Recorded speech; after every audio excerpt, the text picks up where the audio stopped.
حضرت یہی تو میرے پیغام تھے، یہی تو میرے قاصد تھے کہ میں آپ کے پاس آ رہا ہوں۔ حضرت آپ کے محلے میں جب میں نے فلاں بوڑھے کی روح نکالی تھی، فلاں نوجوان اور بچے کی روح نکالی تھی، میں صرف ان کی روح نکالنے نہیں آیا تھا، میں یہ بھی بتانے آیا تھا کہ آج ان کی باری ہے، کل آپ بھی تیار ہو جائیں۔ تو میرے بھائیو، ایسا نہ ہو کہ تم گناہوں میں ڈوبے رہو اور اچانک موت کا فرشتہ آ جائے اور توبہ کا ایک لفظ بھی نہ کہہ سکو، توبہ کا دروازہ پھر ہمیشہ کے لیے بند ہو جائے۔ اور اگر تم ان 3 گناہوں میں سے کسی ایک گناہ میں بھی پھنس گئے تو سن لو میرے بھائیو، پھر نہ تمہارے آنسو کام آئیں گے، نہ دعائیں کام آئیں گی، نہ قرآن کام آئے گا، نہ کفن کام آئے گا۔ وہ رب جو ماں سے 70 گناہ زیادہ محبت کرتا ہے، وہ بھی ان 3 گناہوں پر اپنی رحمت روک لیتا ہے۔ اتنا بڑا رب، اتنی بڑی رحمت کرنے والا رب، لیکن جب ان 3 گناہوں کا نام آتا ہے نا، اپنی رحمت روک لیتا ہے، وہ بھی معافی کا دروازہ بند کر دیتا ہے۔ اب بتاؤں گا کہ وہ 3 گناہ کون سے ہیں، فیصلہ کر لو۔ جوانی ہے، طاقت ہے، ہمت ہے۔ اگر ہمت ہے تو پھر اللہ کو مان لو، ہمت ہے تو پھر اللہ کی مان لو، ورنہ کل قبر تمہیں ایسے دبوچے گی، ایسے دبوچے گی جیسے شکار کو درندہ نوچتا ہے۔ میرے رسول کریم صلی اللہ علیہ وسلم نے فرمایا، صحابہ 3 گناہوں سے اللہ تعالیٰ سخت نفرت کرتا ہے۔ یہ وہ گناہ ہیں جو زمین کو ہلا دیتے ہیں، آسمان کے فرشتے کانپ اٹھتے ہیں اور رب کا غضب بھڑک اٹھتا ہے۔ یہ وہ گناہ ہیں جن کی بدبو عرش تک جاتی ہے اور اللہ اپنی رحمت کے دروازے بند کر دیتا ہے۔ یہ وہ گناہ ہیں جو انسان کو غربت کی دلدل میں اس طرح پھنساتے ہیں کہ باہر نکلنے کو کوئی راستہ ہی نہیں ملتا۔ جوانو، اگر رب کسی چیز سے سخت نفرت کرے تو سمجھ لو وہ چیز تمہارے لیے جہنم کا دروازہ ہے۔ اگر اللہ کسی چیز سے سخت نفرت کرے، یقین کر لو وہ چیز تمہارے لیے جہنم کا دروازہ ہے۔ وہ گناہ تمہاری ہنسی چھین لے گا، سکون ختم کر دے گا، وہ تمہیں ایسی بربادی میں دھکیل دے گا جس سے تم کبھی نہیں نکل سکو گے۔ آخر وہ کون سے گناہ ہیں؟ سنیے، فرمایا پہلا گناہ، نمبر 1، ظالم کی حمایت کرنا۔ ہائے ہائے، بہت بڑا گناہ ہے ظالم کی حمایت کرنا، بجائے مظلوم کا ساتھ دینے کے ظالم کا ساتھ دینا۔ ظلم ہوتا ہوا دیکھ کر خاموش رہنا بھی ظالم کی حمایت کرنا ہے۔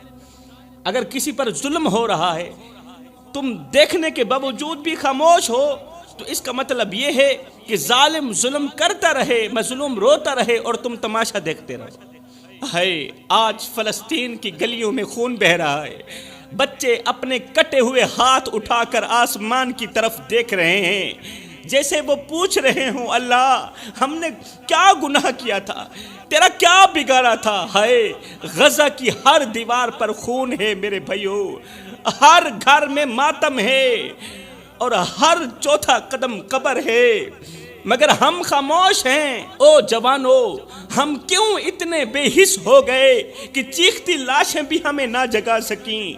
اگر ہم آج بھی نہ جاگے تو کل کی تاریخ میں ہم بزدل لکھے جائیں گے۔ اگر ہم آج بھی نہ جاگے، کل کی تاریخ میں ہم ڈرپوک لکھے جائیں گے۔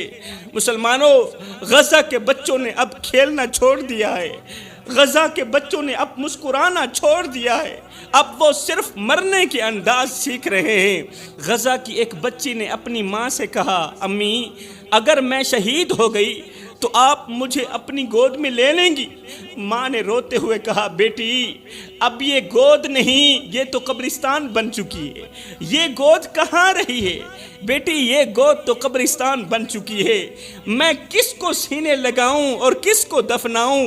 میری گود میں تو پہلے ہی 2 شہزادے پڑے ہیں جو ہمیشہ کے لیے خاموش ہو چکے ہیں۔ دکھ اس بات کا ہے کہ ایک طرف ایک بھائی مر رہا ہے، درد اس بات کا ہے کہ ایک طرف ایک مسلمان بھائی مر رہا ہے اور دوسرا بھائی اسے اس قدر ذلیل اور رسوا ہوتا دیکھ کر بھی کہتا ہے یہ مسئلہ سیاسی مسئلہ ہے۔ بھائی پر اتنا ظلم دیکھ کر بھی، ظلم کے پہاڑ دیکھ کر بھی دوسرا بھائی یہ کہہ رہا ہے کہ یہ مسئلہ سیاسی مسئلہ ہے۔ نہیں بھائی، یہ سیاسی مسئلہ نہیں، یہ غیرت کا مسئلہ ہے، یہ انسانیت کا جنازہ ہے، کیونکہ ہماری غیرت مر گئی ہے، ہم زندہ ہو کر بھی مردہ ہو چکے ہیں، ہمارے دل اس قدر پتھر ہو گئے کہ غزہ کی لاشوں کے ڈھیر پر بھی ہم سکون کی نیند سو جاتے ہیں۔ لاشوں کے ڈھیر پر بھی جو قوم سکون کی نیند سو جائے، کیا ان کی غیرت زندہ ہوتی ہے؟ ہائے ایمان بازاروں میں بکتے رہے، سستی قیمت پر ہم نے اپنا ضمیر بیچ دیا۔ غزہ کے معصوم بچوں کے ٹکڑوں کو دیکھ کر بھی ہمارے دل نہ روئے، غزہ کے معصوم چہرے دیکھ کر بھی ہمارے دل نہ تڑپے، نہ آنکھ نم ہوئی نہ قدم لرزے۔ فلسطین کی مائیں اپنی گود خالی ہونے پر چیختی رہیں، بچوں کی لاشیں دیکھ کر چیختی رہیں، اور ہم اپنی مصروفیات میں اس قدر غرق ہو گئے کہ غزہ والوں کا حال پوچھنا بھی یاد نہ کیا۔ فرمایا سب کچھ کرنا، ظالم کا ساتھ مت دینا، مظلوم پر ظلم ہوتے ہوئے دیکھ کر خاموش مت ہونا۔ یہ اس بات کی علامت ہوگی، یہ اس بات کی علامت ہوگی کہ تم نے مظلوم کا ساتھ نہیں دیا، ظالم کی حمایت کی ہے۔ اگر تم لوگ خاموش رہے تو فرمایا سب کچھ کرنا، یہ ایک گناہ کبھی نہ کرنا۔ دوسرا گناہ، والدین کو دکھ مت دینا۔ والدین کو دکھ دینا، درد دینا، یہ بہت بڑا گناہ ہے۔ والدین کی قربانیوں کو فراموش کر دینا، یہ بہت بڑا گناہ ہے۔ یہ وہ گناہ ہے جس کی وجہ سے اللہ تعالیٰ بندے سے سخت نفرت کرتا ہے۔ جس نے ماں باپ کے سینے پر وار کیا، جس نے ماں باپ کے سینے پر وار کیا، وہ کبھی زندگی کی جنگ نہیں جیت سکا۔ اے نادان انسان، جس ماں نے 9 مہینے تجھے اپنے پیٹ میں اٹھایا، دن رات بے چینی میں گزاری، آج تو اسی کی باتوں پر چلاتا ہے۔ وہ باپ جس نے تیرے نام پر اپنی جوانی قربان کر دی، آج تو اس باپ کے آگے چلاتا ہے، اس باپ کی باتیں تجھے اچھی نہیں لگتی۔ یاد رکھ، جس نے ماں کی ممتا کو ٹھکرا دیا، اس کی قسمت خود اس پر لعنت بھیجتی ہے۔ جس نے باپ کی قربانیوں کو فراموش کر دیا، اس کی قسمت خود اس پر لعنت بھیجتی رہی۔ جس باپ نے دھوپ میں جل کر تیرے لیے سائے کا انتظام کیا، وہی باپ آج تیرے لفظوں سے جھلس رہا ہے۔ تیرے لفظ اس باپ کو تڑپا کے رکھ دیتے ہیں۔ جس طرح ماں کی ایک دعا تجھے آسمان تک پہنچا سکتی ہے نا، اسی طرح ماں کا ایک آنسو تجھے زمین کے اندر دفن بھی کر سکتا ہے، زمین کے اندر دھنسا بھی سکتا ہے۔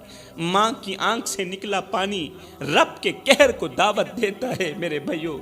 اس لیے کبھی بھی اپنے والدین کو دکھ مت دینا۔ کتنے جوان راتوں کو ہنستے ہنستے سوئے مگر صبح قبروں میں پڑے تھے۔ اللہ کے نبی نے فرمایا، جس نے ماں باپ کو رلایا، قیامت کے دن وہ نہ اللہ کو دیکھے گا اور نہ ہی اس کے رسول کو دیکھے گا۔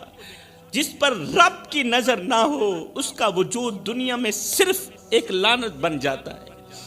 جی ہاں، جس پر رب کی نظر نہ ہو، جس اولاد نے والدین کی شان کو نہ پہچانا، ان کے سائے کو بوجھ سمجھا، والدین کے ہاتھوں کی جھریوں کو نظر انداز کیا، وہ دنیا میں کبھی سرخرو نہ ہو سکی، بالکل نہیں ہو سکتی۔ کیونکہ ماں باپ کی عزت وہ تاج ہے جسے پہن کر ہی انسان لوگوں میں سر اٹھا کر جیتا ہے، اور جو اولاد وہ تاج اپنے ہاتھوں سے اتار کر پھینک دیتی ہے، ماں باپ کی عزت کا تاج، والدین کی خدمت کا تاج جو اولاد اپنے ہاتھوں سے اتار کر زمین میں پھینک دیتی ہے نا، پھر معاشرہ ایسی اولاد کے سر پر جوتے رکھ دیتا ہے۔ جس گھر سے ماں کی دعائیں اٹھ جائیں، وہاں نہ برکت رہتی ہے نہ رحمت رہتی ہے، وہاں صرف اندھیرے ہوتے ہیں میرے بھائیوں، وہاں ہر طرف ماتم ہوتے ہیں، اور سکون صرف قبروں میں نظر آتا ہے۔ ایسی اولاد کو لوگ عزت سے نہیں افسوس سے یاد کرتے ہیں۔